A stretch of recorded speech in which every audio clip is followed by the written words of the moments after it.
Hey everyone, welcome to another week of ProMAX Marketing Minutes. It's Nathaniel and I on the line. We also brought in Mike and Brian, who are typically in our ProMAX Tech Talks. And this week we're going to be talking about gathering video testimonials, why they matter, and some tips and tricks on how to make them better. So guys, to get started, Nathaniel, why should businesses be creating customer testimonials in the first place? It's what people want, right? Like if you're assessing a product, like I know I always want to see who's using it, how are they using it. It's funny because I always know that they were like cherry-picked customers, but it still actually matters to me. I often want to know, like, are the people that they're picking similar to my company? Because that says something about the core focus of whatever that company is doing.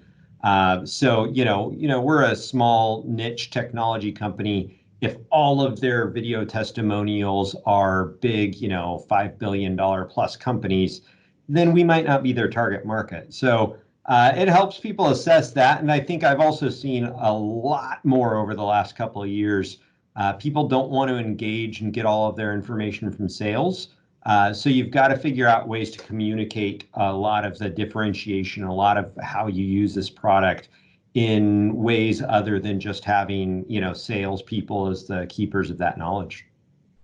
Awesome. So to build on that, what have you seen? Have you seen a trend where people are going more toward creating video testimonials instead of larger production videos, or what have you seen? What kind of trends have you noticed?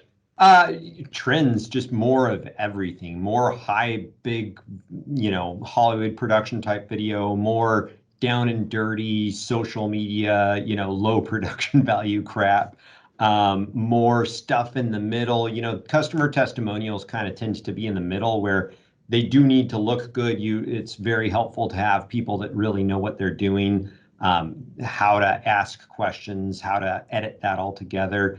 But, the trend that I've seen is just more of everything when it comes to video content. Yeah, absolutely. More video, the better. So for our next question, we want to talk about like cost. So one of the big things that keep companies from doing some of this video is, like you've said, there's this need for high production, high quality. Brian, so your setup looks awesome. Can you kind of dive in at your setup, how that looks like, and how much that actually cost? Yeah, no, it's pretty basic actually. So I have I'm an old school camera guy, right? I used to be behind the camera a lot. So the idea of being a remote presence from a webcam, from a laptop, just literally sickened me. Like I can't handle that. It had to be better than that. Are you saying our videos sicken you? No, because little known fact around ProMAX, nobody uses the webcams or on their laptops because we bought them all actual desktop webcams that are significantly better, which is a huge step up and probably the bare minimum of what you'd want to do if you do like some of these videos. Like the laptop webcams are okay for like the impromptu video chat, but for like an actual video, like really probably should be the last resort. But for my setup in particular, I actually have a DSLR as my webcam with a slightly long lens, and it's not a fancy DSLR. It's in this particular case, it's a Sony A5100, and it's got a really basic, cheap long lens on it. It's like a 70 to 300, I think. I think that's probably too big. I don't even know what it is offhand. Anyways, it's set up on the far end of my room. This room is actually a little bit longer than a normal room. And then this is just an IKEA cube kind of shelf that I did as a background. And it just gives me some layers. Like one of the big things, when you're setting up a creative shot with anything is you want to layer the shot, right? So those are my layers I've got myself. And in a weird way, this is kind of stupid, but this little monitor that's out in front of me is actually like the first layer, and it serves a purpose. Like it actually sets some depth. So like I said, put a lot of thought into it. It's fairly inexpensive. The DSLR obviously is the most expensive part. These days you could probably get one of those in the $400 range if you really wanted to. There's a lot of other ones that would probably meet the bill. The trick here is I'm using a little device from a company called Elgato that converts an HDMI signal into a webcam. And I believe it's called a cam link. and they've got a 4K one now. Mine's only a 1080 one. Oh darn! But you know, it's plugged into the camera. I'm just getting an HDMI feed out of the camera through that into the USB of my my system, and it just shows up and works in everything that I'm in. So and then go ahead. While we're talking about that, you have this setup. I tried to mimic it here, and one of the problems I ran into was clean HDMI outputs. Do you want to touch on that a little bit, just so people understand why that's important and what that means? Yes. So basically what that means is when you get an HDMI out from a camera like this, there generally needs to be an option in the camera to allow it to send a clean feed without basically without the UI elements of the camera being overlaid on top of the screen. Now, it's a big enough issue where if you go to not to be a pitch for Elgato, but they really got this down to a science. If you go to their website and look at this, they actually have a list of most modern DSLRs that have clean feed options and whether they will work or not work with these devices. And then the only other thing that I'll mention is lighting. You know, I've got a little swing light that I use, like an old desk light, and just use it to kind of keep things nice. And then I've got a Philips Hue color light in the back that just gives a little, you know, color pop back there instead of a ugly white closet. Like, it's not difficult. It's a pretty basic setup. Like, all things considered, easily less than $1,000, including the shelf. You know, if you consider the retail value of Final Cut Studio and all that stuff, maybe a little bit more back in the day. But, you know, that's just. I don't know if you can still buy that. Yeah, these days it's probably cost more to dispose of it because it's like 47 pounds of paper. Yeah, because the manuals are all printed. Awesome. Thanks, Brian. Yeah. So one of the other things that a lot of people get wrong when they're trying to start creating testimonials is who they put on camera. One of the big things we've noticed is you need to have your subject matter experts on camera. I tried it. I could fake it till I make it a little bit, but you're not going to get the same juicy, like meaty content that you actually are going to learn something from. Mike, do you want to talk about some of the process you went through when we started bringing the tech team into our marketing videos and what that was like for you guys? Yeah, of course. Yeah, so essentially we came on board just to start talking about our little tech talks. I think we did a couple like little individual videos, and then we started doing group talks. And that, of course, being said, you know, having a tech team to talk about tech stuff makes sense, right? You don't want to have someone like, you know, I'm a chimney sweeper talking about servers. Like, are there a lot of chimney sweepers?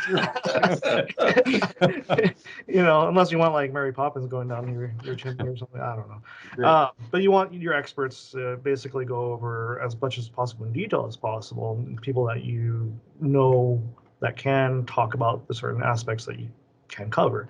Otherwise, you're going to go over a bunch of different random, you know, things that don't pertain or even make sense to your topics at hand. And you can either elaborate or shoot back and forth with all your topics. You know, we're talking about servers, we're talking about, you know, motherboards, chipsets, everything. You know, and you want the best in business to talk what we can. Yeah, I mean, I think a lot of that to me kind of circles back to the concept that what I've seen is people want less and less to interact with, you know, sales in a kind of traditional way. And, you know, what do you want to hear? You want to hear from people that are designing products. You want to hear from engineers that are behind the products. You want to hear from end users that are using the products. You know, I think, you know, the end users and the people designing it are the most important people to get on camera to talk about these things. Oh, absolutely. Like, I look back at when we first started in the content that Nathaniel and I were putting together. We were talking about life lessons that we learned and how they applied to video storage and networking and computers. Like, I compared how doing my laundry made me think of media asset management. Do you know how long it took me to make that up? All night. Now we have our tech experts in here, and all of a sudden our content has not only gotten better, but it's gotten longer, and we're creating more of it. So you can just look at us as an example. Like, getting the right people on camera will take your video marketing to another level. So going into our next segment, we're going to be talking about what makes a video testimonial effective. One of the things that we should be talking about is how long it should be. So there's a bunch of different answers that people have on that, like that suggest you should go short, other people who say long. What do you guys think? Oh, the answer is shorter. So take however long it is and make it shorter. Like if it's 3 minutes, make it shorter. If it's 2 minutes, make it shorter. You know, people don't have attention spans these days. Like, you know, it's hard to get people to watch something for a long period of time. I saw some customer testimonial maybe 2 months ago that was like 12 minutes. And I'm like, what the hell are you thinking? Like, who even has time to watch that? But, you know, in general, I kind of say it jokingly shorter, but also be aware of where it's going. Like if it's going on a social media feed, like literally cut it down to a 15-second clip and like slice that clip, you know, make 4 15-second clips that you know, drip out over the week rather than a minute-long video, because nobody's going to watch a minute-long video on your, you know, LinkedIn feed. So you've got to, depending on what part of Instagram or something like that you're using, you might not even be able to post longer than a minute. Like if you're posting straight to your timeline on Instagram, if you go a minute and 1 second, you're out of luck. You got to switch to IGTV. So there's a lot of things you got to consider when you're doing that. Like for me personally, I like somewhere in the middle ground of like a minute to a minute and a half.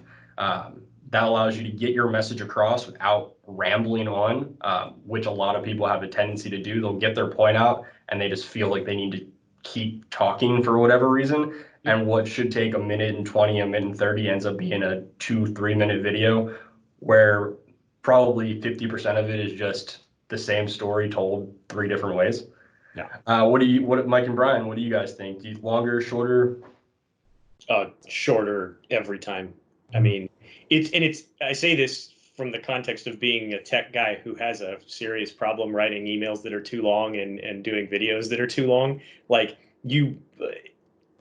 I really want people to understand what I'm telling them, and I want to like, you know, preempt questions and really like answer, you know, cut everybody off at the pass when they have a question, like answer that and, you know, in the actual content. But ultimately, it's more of a disservice than it is anything else, you know, because then they're going to disengage from the video, and that's just not the end result that you want. So how have you worked to improve that? Just, you know, have a point, do a video with 1 point and just get right to it and get it out. And if you've got, you know, supporting arguments and whatnot, just bite your tongue. Like you'll have plenty. If you get somebody to engage, you will have plenty of time to, you know, assuage their fears about something if you can have a conversation with them. well, and that's what editors are for too, right? Like this is part of like, you know, I know some of the content, Matt, that we've done, it's like, is it the, you know, fast and down and dirty social media type content, or is it like the higher end produced content? And it's always both, right? Like, and there are different types of customer testimonials, and they're used in different formats and different ways, and with people that are in different parts of a sales cycle.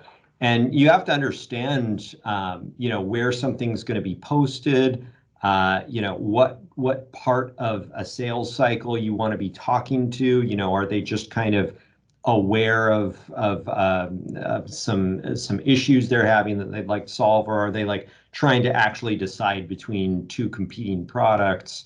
And you know, and there's different spaces and places for all of that type of content, but in general, shorter is always better. Absolutely. All right, guys. Well, that wraps it up on everything we had about video testimonials. Is there any closing thoughts you guys want to end today on? Do them. All right. Well, we'll just end this with one thing. The world needs more video. That's our new slogan here at ProMAX. So thanks everyone for joining us for this week's episode. We'll see you next week for another topic. And if you haven't already, hit that red subscribe button below and sign up to receive notifications whenever we send out a new video. Thanks, guys, and have a great week.